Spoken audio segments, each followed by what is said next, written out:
ساجدہ اور حامدہ 2 بہنیں تھیں۔ ساجدہ چھوٹی اور حامدہ بڑی۔ ساجدہ خوش شکل تھی۔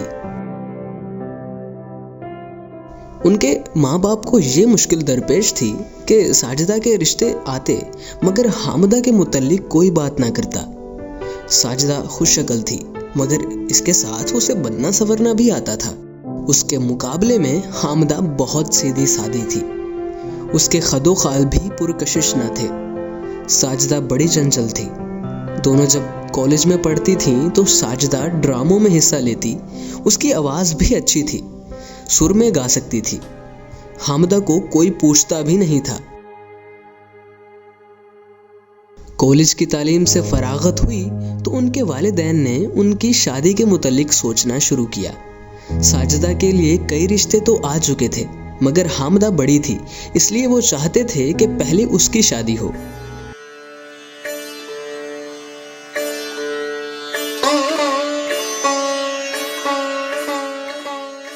اسی دوران میں ساجدہ کی ایک خوبصورت لڑکے سے خط و کتابت شروع ہو گئی جو اس پر بہت دنوں سے مرتا تھا۔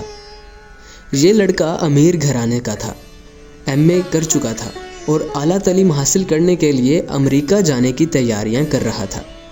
اس کے ماں باپ چاہتے تھے کہ اس کی شادی ہو جائے تاکہ وہ بیوی کو اپنے ساتھ لے جائے۔ حامدہ کو معلوم تھا کہ اس کی چھوٹی بہن سے وہ لڑکا بے پناہ محبت کرتا ہے۔ ایک دن جب ساجدہ نے اسے اس لڑکے کا عشقیہ جذبات سے لبریز خط دکھایا تو وہ دل ہی دل میں بہت کڑھی، اس لیے کہ اس کا چاہنے والا کوئی بھی نہیں تھا۔ اس نے اس خط کا ہر لفظ بار بار پڑھا اور اسے ایسا محسوس ہوا کہ اس کے دل میں سوئیاں چبھ رہی ہیں، مگر اس نے اس درد و کرب میں بھی ایک عجیب قسم کی لذت محسوس کی۔ لیکن وہ اپنی بہن پر برس پڑی۔ تمہیں شرم نہیں آتی کہ غیر مردوں سے خط و کتابت کرتی ہو؟ ساجدہ نے کہا۔ باجی، اس میں کیا عیب ہے؟ عیب؟ سراسر عیب ہے۔ شریف گھرانوں کی لڑکیاں کبھی ایسی بیہودہ حرکتیں نہیں کرتی۔ تم اس لڑکے حامد سے محبت کرتی ہو؟ ہاں، لعنت ہے تم پر۔ ساجدہ بھنا گئی۔ دیکھو باجی، مجھ پر لعنتیں نہ بھیجو۔ محبت کرنا کوئی جرم نہیں، حامدہ چلائی۔ محبت محبت، آخر یہ کیا بکواس ہے؟ ساجدہ نے بڑے طنزیہ انداز میں کہا، جو آپ کو نصیب نہیں۔ حامدہ کی سمجھ میں نہ آیا کہ وہ کیا کہے، چنانچہ کھوکھلے غصے میں آ کر اس نے چھوٹی بہن کے منہ پر زور کا تھپڑ مار دیا۔ اس کے بعد دونوں ایک دوسرے سے الجھ گئیں۔ دیر تک ان میں ہاتھا پائی ہوتی رہی۔ حامدہ اس کو یہ کوسنے دیتی رہی کہ وہ ایک نامحرم مرد سے عشق لڑا رہی ہے اور ساجدہ اس سے یہ کہتی رہی کہ وہ جلتی ہے اس لیے کہ اس کی طرف کوئی مرد آنکھ اٹھا کر بھی نہیں دیکھتا۔ حامدہ ڈیل ڈول کے لحاظ سے اپنی چھوٹی بہن کے مقابلے میں کافی تگڑی تھی۔ اس کے علاوہ اسے خار بھی تھی جس نے اس کے اندر اور بھی قوت پیدا کر دی تھی۔ اس نے ساجدہ کو خوب پیٹا، اس کے گھنے بالوں کی کئی خوبصورت لٹیں نوچ ڈالی اور خود ہانپتی ہانپتی اپنے کمرے میں جا کر زاروں قطار رونے لگی۔ ساجدہ نے گھر میں اس حادثے کے بارے میں کچھ نہ کہا۔ حامدہ شام تک روتی رہی۔ بے شمار خیالات اس کے دماغ میں آئے۔ وہ نادم تھی کہ اس نے محض اس لیے کہ اس سے کوئی محبت نہیں کرتا اپنی بہن کو جو بڑی نازک ہے پیٹ ڈالا۔ وہ ساجدہ کے کمرے میں گئی، دروازے پر دستک دی اور کہا، ساجدہ؟ ساجدہ نے کوئی جواب نہ دیا۔ حامدہ نے پھر زور سے دستک دی اور رونی آواز میں پکاری، ساجی، میں معافی مانگنے آئی ہوں، خدا کے لیے دروازہ کھولو۔ حامدہ 10-15 منٹ تک دہلیز کے پاس آنکھوں میں ڈبڈبائے آنسو لیے کھڑی رہی۔ اسے یقین نہیں تھا کہ اس کی بہن دروازہ کھولے گی، مگر وہ کھل گیا۔ ساجدہ باہر نکلی اور اپنی بڑی بہن سے ہم آغوش ہو گئی۔ کیوں باجی، آپ رو کیوں رہی ہیں؟ حامدہ کی آنکھوں میں سے ٹپ ٹپ آنسو گرنے لگے۔ مجھے افسوس ہے کہ تم سے آج بیکار لڑائی ہو گئی۔ باجی، میں نادم ہوں کہ میں نے آپ کے متعلق ایسی بات کہہ دی جو مجھے نہیں کہنی چاہیے تھی۔ تم نے اچھا کیا ساجدہ، میں جانتی ہوں کہ میری شکل و صورت میں کوئی کشش نہیں. خدا کرے تمہارا حسن قائم رہے. باجی میں قطعاً حسین نہیں ہوں. اگر مجھ میں کوئی خوبصورتی ہے تو میں دعا کرتی ہوں کہ خدا اسے مٹا دے. میں آپ کی بہن ہوں. اگر آپ مجھے حکم دیں تو میں اپنے چہرے پر تیزاب ڈالنے کے لیے تیار ہوں. کیسی فضول باتیں کرتی ہو. کیا بگڑے ہوئے چہرے کے ساتھ تمہیں حامد قبول کر لے گا؟ مجھے یقین ہے. کس بات کا؟ وہ مجھ سے اتنی محبت کرتا ہے کہ اگر میں مر جاؤں تو وہ میری لاش سے شادی کرنے کے لیے تیار ہوگا. یہ محض بکواس ہے. ہوگی، لیکن مجھے اس کا یقین ہے. آپ اس کے سارے خط پڑھتی رہی ہیں.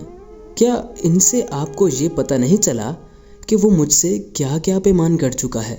ساجی، یہ کہہ کر حامدہ رک گئی.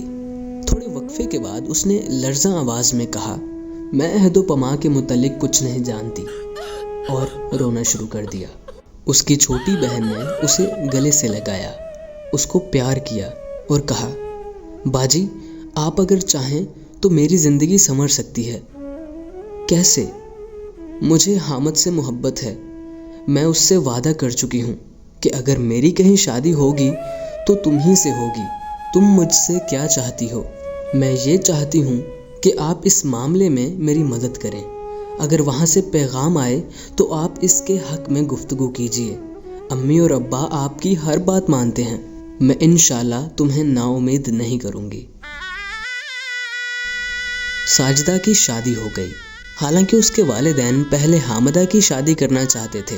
مجبوری تھی، کیا کرتے. ساجدہ اپنے گھر میں خوش تھی. اس نے اپنی بڑی بہن کو شادی کے دوسرے دن خط لکھا جس کا مضمون کچھ اس قسم کا تھا، میں بہت خوش ہوں. حامد مجھ سے بے انتہا محبت کرتا ہے. باجی محبت عجیب و غریب چیز ہے. میں بے حد مسرور ہوں. مجھے ایسا محسوس ہوتا ہے کہ زندگی کا صحیح مطلب اب میری سمجھ میں آیا ہے. خدا کرے کہ آپ بھی اس مسرت سے محظوظ ہوں. اس کے علاوہ اور بہت سی باتیں اس خط میں تھیں جو ایک بہن اپنی بہن کو لکھ سکتی ہے. حامدہ نے یہ پہلا خط پڑھا اور بہت روئی. اسے ایسا محسوس ہوا کہ اس کا ہر لفظ ایک ہتھوڑا ہے جو اس کے دل پر ضرب لگا رہا ہے. اس کے بعد اس کو اور بھی خط آئے جن کو پڑھ پڑھ کر اس کے دل پر چھریاں چلتی رہیں. رو رو کر اس نے اپنا برا حال کر لیا تھا.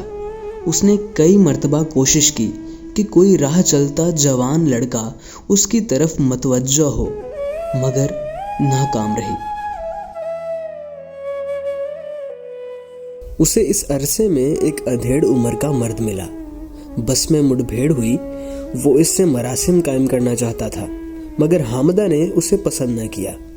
وہ بہت بدصورت تھا.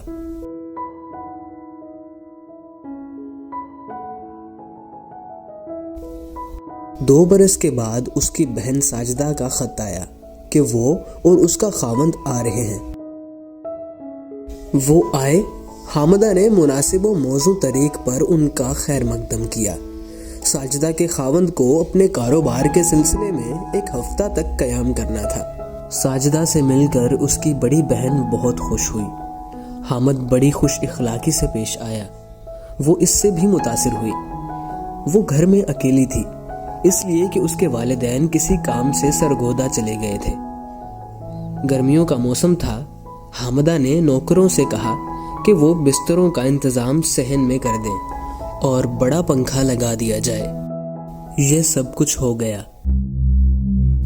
لیکن ہوا یہ کہ ساجدہ کسی حاجت کے تحت اوپر کوٹھے پر گئی اور دیر تک وہیں رہی. حامد کوئی ارادہ کر چکا تھا. آنکھیں نیند سے بوجھل تھیں. اٹھ کر ساجدہ کے پاس گیا اور اس کے ساتھ لیٹ گیا. لیکن اس کو سمجھ میں نہ آیا کہ وہ غیر سی کیوں لگتی ہے، کیونکہ وہ شروع میں بے اعتنائی برتتی رہی. آخر میں وہ ٹھیک ہو گئی. ساجدہ کوٹھے سے اتر کر نیچے آئی اور اس نے دیکھا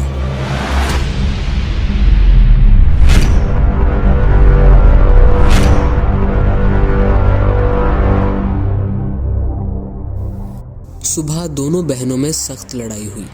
حامد بھی اس میں شامل تھا. اس نے گرما گرمی میں کہا، تمہاری بہن میری بہن ہے، تم کیوں مجھ پر شک کرتی ہو؟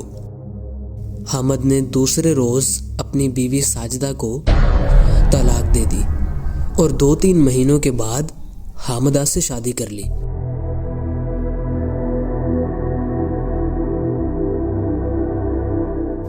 اس نے اپنے ایک دوست سے جس کو اس پر اعتراض تھا صرف اتنا کہا، خوبصورتی میں خلوص ہونا ناممکن ہے، بدصورتی ہمیشہ پرخلوص ہوتی ہے۔